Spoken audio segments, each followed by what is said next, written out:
तुलसीदास जी कभी विवाह नहीं करना चाहते थे। उनकी इच्छा नहीं थी कि मैं विवाह करूं। एक ब्राह्मण देवता आते थे कथा में, गोस्वामी जी जब कथा करते थे, और कथा के बाद वो ब्राह्मण देवता गोस्वामी जी को पकड़ लेते, वो बोलते मेरी बेटी बहुत योग्य है, आप उससे ब्याह कर लो। गोस्वामी जी हाथ जोड़ते बोले हमको ये प्रपंच में नहीं पड़ना है।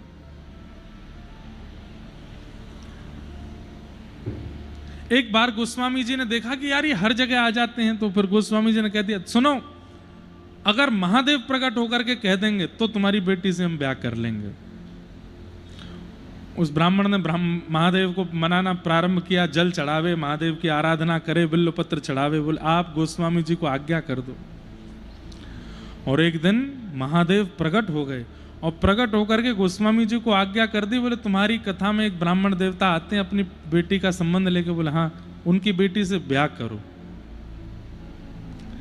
तो गोस्वामी जी को मन में भाव था कि महादेव अगर आज्ञा कर रहे हैं तो मतलब है कि उन ब्राह्मण की बेटी मेरे जीवन में आएगी, तो वह बेटी के आने से मेरी भक्ति और बढ़ेगी। महादेव की आज्ञा। लेकिन महादेव जानते हैं गोस्वामी जी को जब तक थोड़ी सी ठोकर नहीं लगेगी तब तक राम जी नहीं मिलेंगे, और वो ठोकर ब्याह के बाद ही लगवानी है। महादेव ने आज्ञा की थी, फिर तो जो व्यक्ति जीवन में आ रहा है वो अनुकूल होना चाहिए।